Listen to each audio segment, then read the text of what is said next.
इस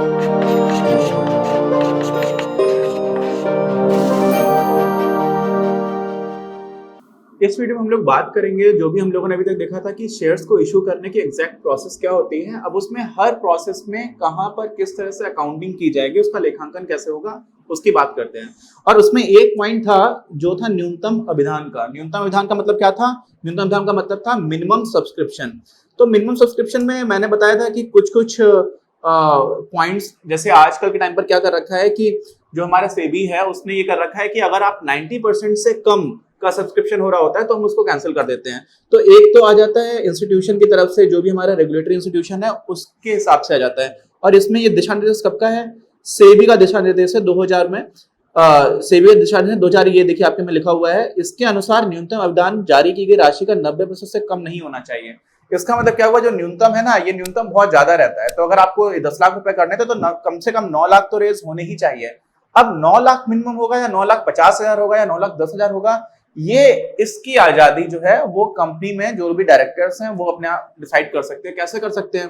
तो जैसे मान लीजिए आपको पैसे रेज क्यों करने हैं, तो जिस भी उद्देश्य की प्राप्ति के लिए करना है वो पूरा होना चाहिए। ठीक है, ऐसे ही आपको पता है कि हर प्रोसेस में पैसे लग रहे होते हैं।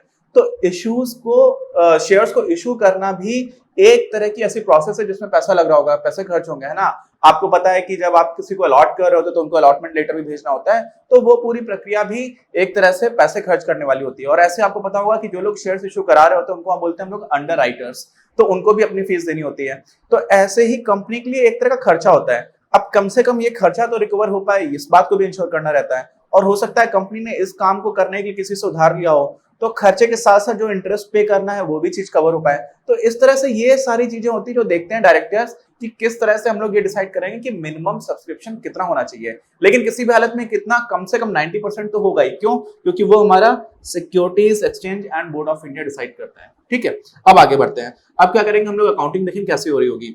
तो देखिए, सबसे पहली चीज है कि आपने क्या किया, जब प्रोस्पेक्टस दिया तो लोगों ने आवेदन शुल्क के साथ, आवेदन राशि के साथ, एप्लीकेशन मनी के साथ एप्लीकेशन किया। ठीक है, तो उन्होंने एप्लीकेशन जब दे दिया तो क्या हुआ, आपके बैंक खाते में पैसे आ गए, क्योंकि उन्होंने एप्लीकेशन मनी तो दे दी है। तो बैंक खाते में पैसे आ गए, और बैंक खाता आपके लिए क्या है? एक एसेट है ना। हम लोगों ने जो कक्षा 11 में पढ़ा हुआ था, जो फंडामेंटल इक्वेशन होती है वो क्या होती है? A=L+C। एसेट मतलब परिसंपत्तियां। तो बैंक खाता तो मेरी परिसंपत्ति है, और अगर परिसंपत्ति बढ़ रही होती है तो हम लोग उसको क्या कर देते हैं? डेबिट कर देते हैं, नाम पक्ष में लिख देते हैं। तो इसीलिए जो जर्नल एंट्रीज है हम उसकी बात करें, क्योंकि जर्नल एंट्री ही हमारी ओरिजिनल बुक ऑफ एंट्री होती है। ठीक, और जर्नल एंट्री में हम लोग क्या करेंगे? सबसे पहले ये देखते हैं कि किस खाते को डेबिट कर रहे होते हैं, फिर नीचे कौन कौन से खाते क्रेडिट हो रहे होंगे। ये तो आपको पता ही है कक्षा 11 में। अगर नहीं पता है तो कक्षा 11 के वीडियोस भी देख लो यार, क्योंकि एक लेखांकन ऐसा विषय है, अगर आपको कक्षा 11 के कॉन्सेप्ट क्लियर नहीं है तो फिर आप आगे पढ़ नहीं पाओगे। आपको समझ में नहीं आया कि जनरल एंट्री कैसे होगी, और रट तो सकते नहीं हो, कितना रटोगे? कॉन्सेप्ट्स हैं, तो आपको वो मेथड पता होना चाहिए कि हाँ इसको इस तरह से किया जाता है। तो चलिए अब इसको स्टार्ट करते हैं। पहली एंट्री हो जाएगी कि बैंक खाते में आपका नाम पक्ष में जो भी पैसे थे वो आ गए। मान लीजिए आपने, कोई भी अमाउंट हो सकता है जो आपका बैंक खाते में आवेदन राशि के तौर पर आया है, अभी एप्लीकेशन मनी के नाम पर आया है।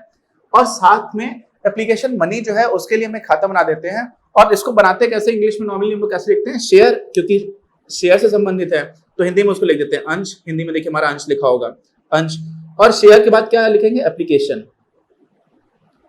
ठीक है, तो जब क्रेडिट कर रहे होते हैं हम लोग तो ऐसे लिखते हैं टू शेयर एप्लीकेशन अकाउंट। तो यहां पर हो जाएगा अंश आवेदन खाते से की जगह इंग्लिश में टू लिख देते हैं पहले से ही। आपको ये पता होगा जब हम लोग जनरल एंट्रीज कर रहे होते हैं। तो यहां पर ऐसा क्यों हो रहा है?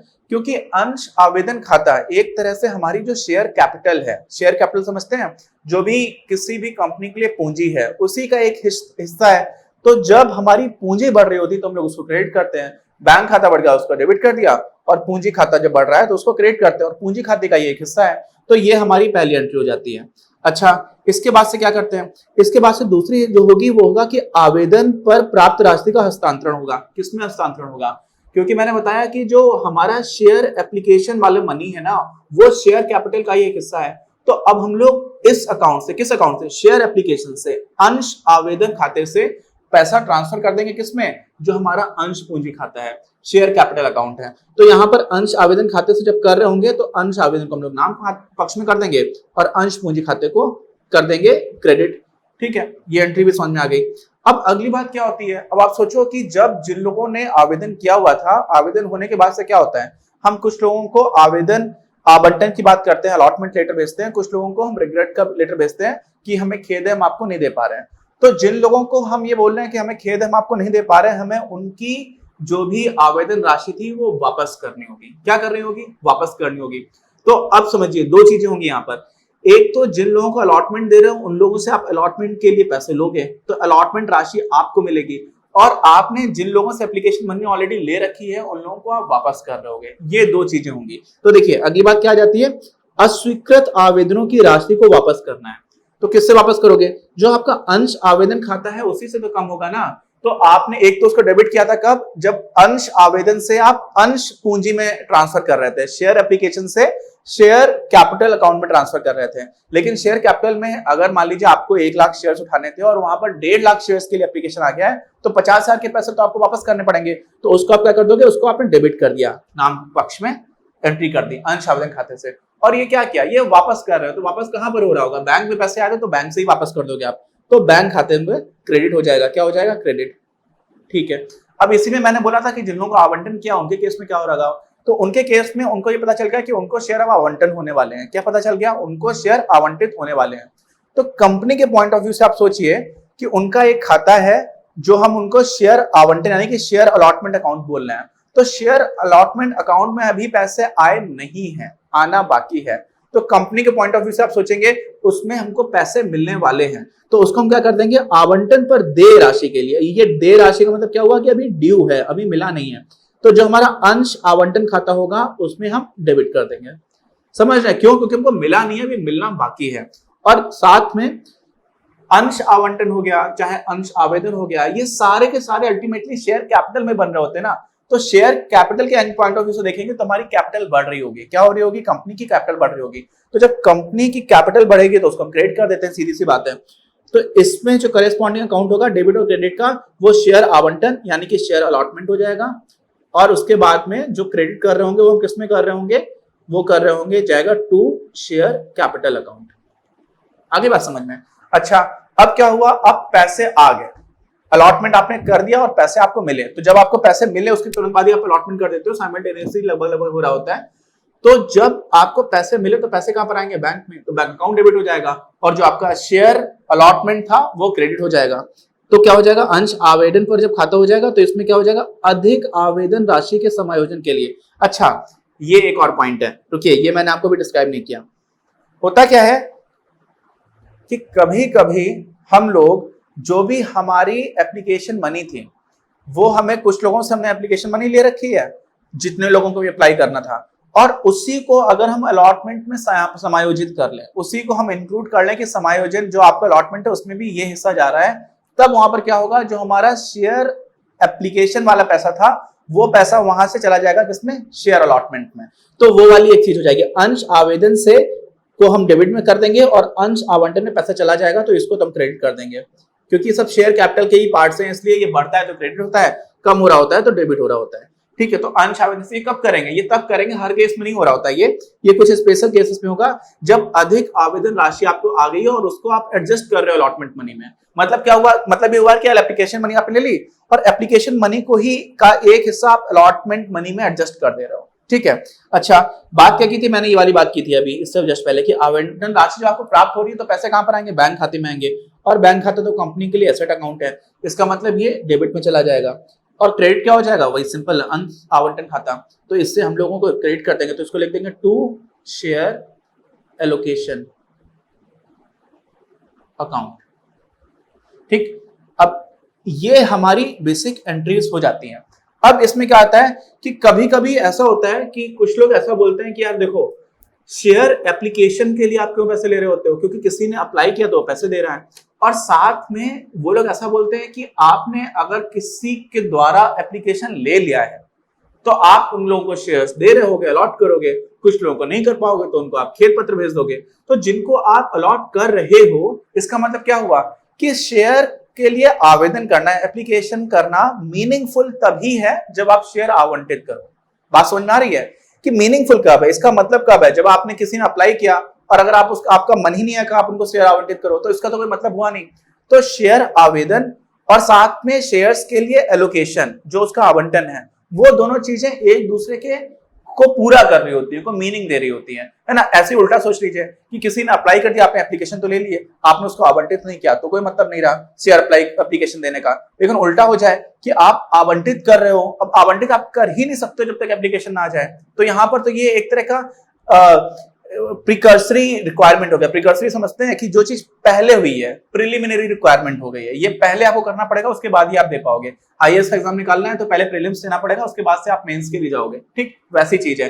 तो यहाँ पर ये लोग क्या बोल रहे होते हैं कि इसमें हम बस इतना कर देते हैं कि आवेदन और आवंटन इनको एक साथ मिला देते हैं। तो क्या बोल देते हैं हम लोग उसको बोल देते हैं अंश आवेदन और आवंटन खाता। अब इसमें भी एंट्रीज में कोई दिक्कत नहीं है। नॉर्मली हम लोग क्या करेंगे, अगर हमको स्पेसिफिकली नहीं बोला जा रहा है कि आप अंश आवेदन और अंश आवंटन को एक साथ रखो, तो हम एक साथ नहीं रखेंगे, जैसे हम लोगों ने ऊपर किया वैसे करेंगे। लेकिन अब इसमें समझ लीजिए, अब इसमें भी आपको फिर से पता है कि अल्टीमेटली जो हमारा अकाउंट है यार, देखो शेयर्स के लिए एप्लीकेशन के थ्रू मनी लेकर के आ रहे हो, चाहे एलोकेशन से लेकर के आ रहे हो, कैसे भी लेकर के आ रहे हो, जहां तो शेयर कैपिटल में रहा है, तो शेयर कैपिटल के लिए ये उसके पहले के टेम्परेरी अकाउंट्स हैं।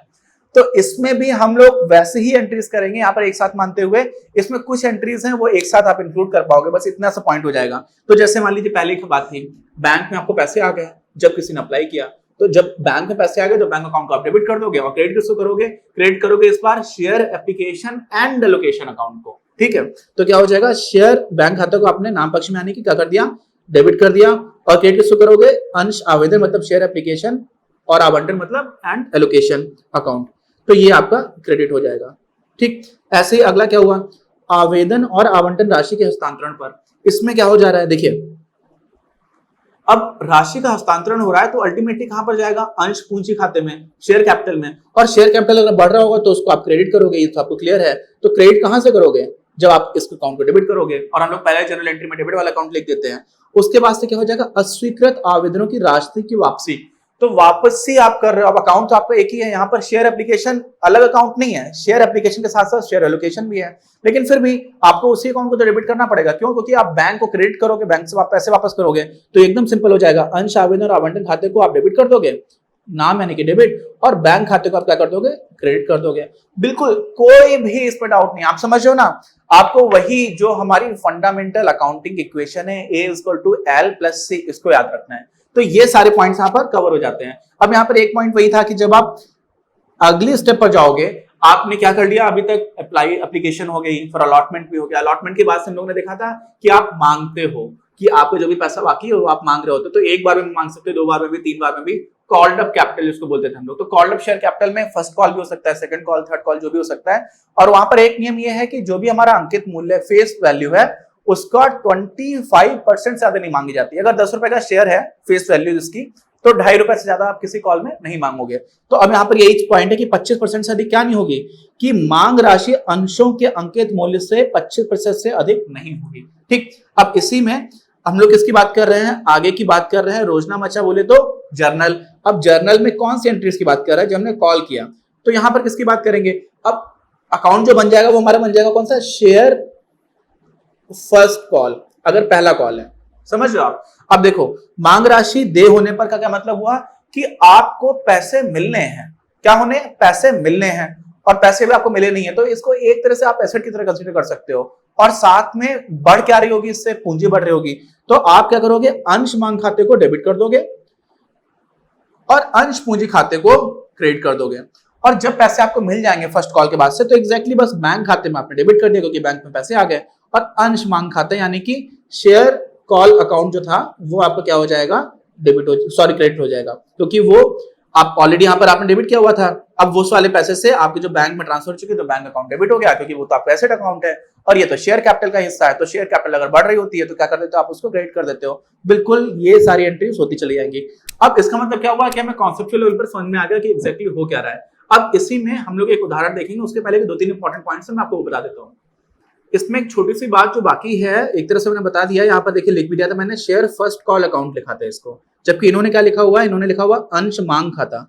तो यहाँ पर लिखना चाहिए अंश प्रथम मांग खाता, अगर हम पहली बार कॉल कर रहे हैं। इन्होंने जनरली उसको लिख दिया है, तो जो मैंने शेयर फर्स्ट कॉल अकाउंट लिखा हुआ, क्यों लिखा हुआ अंश प्रथम मांग खाता। अगर 2 बार में हो रहा है तो दूसरी बार का हो जाएगा। और यहाँ पर याद रखिए पिछले वीडियो को, कि मान लीजिए दूसरी बार ही अंतिम है, तो हम लिखेंगे द्वितीय एवं अंतिम मांग खाता। क्यों? क्योंकि वो सेकंड के साथ साथ आखिरी भी है। तो बस वो चीज याद रखनी थी। और यहाँ पे कुछ लोग जो कंफ्यूज होते हैं ना, उनके लिए मैं बता रहा हूं कि देखो, मांग राशि दे होने पर यहाँ पर ड्यू है, तो यहाँ पर क्या किया है, आपने कॉल किया है लेकिन आपको पैसे अभी तक मिले नहीं है, तो यहाँ पर जो कॉल्ड अप शेयर कैपिटल है ना, वो क्या हुई है, आपको मिली नहीं है, इसीलिए इसको हम लोग क्या कर रहे होते हैं, डेबिट कर रहे होते हैं। और साथ में ये किसका पार्ट है, आपका अंश पूंजी खाते का, तो वो क्रेडिट हो जाएगा क्योंकि पूंजी बढ़ रही है, आपको पैसे मिले नहीं है, तो एक एसेट की तरह आपको मिलना है लेकिन मिला नहीं। जैसे आप समझ लीजिए अकाउंट रिसीवेबल्स होता है, जिसमें आपको कुछ चीजें प्राप्त होने वाली हो रही होती हैं, ठीक, तो वैसा ही यहां पर होता है, कॉल्ड अप है but not yet received, due है, बाकी है, तो यहाँ पर दे है, और इस वजह से इसको डेबिट कर देंगे। लेकिन जैसे ही मिल जाएगा तो पैसा मिल करके जाएगा कहां पर, बैंक में जाएगा, तो बैंक खाते को हम डेबिट कर देंगे, और फिर क्रेडिट किसको कर देंगे, इसी खाते को, जो कौन सा था हमारा, अंश मांग खाता। अब कौन सी मांग थी, अंश प्रथम मांग खाता, तो प्रथम हो गया, द्वितीय हो गया तो द्वितीय हो जाएगा, और अगर आखिरी भी है तो वैसे लिख देंगे अंश तृतीय एवं अंतिम मांग खाता, ठीक। बस ये इतनी सी बात थी। अब इसी में एक उदाहरण देख लेंगे, तो उदाहरण के साथ साथ हमारा पूरा जो कॉन्सेप्ट है वो क्लियर हो जाएगा, और उसके बाद से फिर हम कॉल्स इन एरियर्स का काम कॉन्सेप्ट है वो देखेंगे उसके अगले वीडियो में। मिलते हैं हम लोग अपने अगले वीडियो में। अपनी क्लास का उद्देश्य आप सभी के लिए आप ही की भाषा में गुणवत्तापूर्ण शिक्षा उपलब्ध कराना है। कक्षा 12 तक के सभी प्रमुख विषयों पर हम वीडियोस बना रहे हैं, और कुछ विषयों पर वीडियोस आपके अपने चैनल अपनी क्लास की ही अन्य प्लेलिस्ट पर अपलोड भी हो चुके हैं। ज्ञान के प्रकाश से देश को सशक्त बनाने के हमारे इस प्रयास में इस चैनल को सब्सक्राइब करके और लोगों के साथ शेयर करके अपना बहुमूल्य योगदान जरूर दें। पढ़ेगा इंडिया तो बढ़ेगा इंडिया।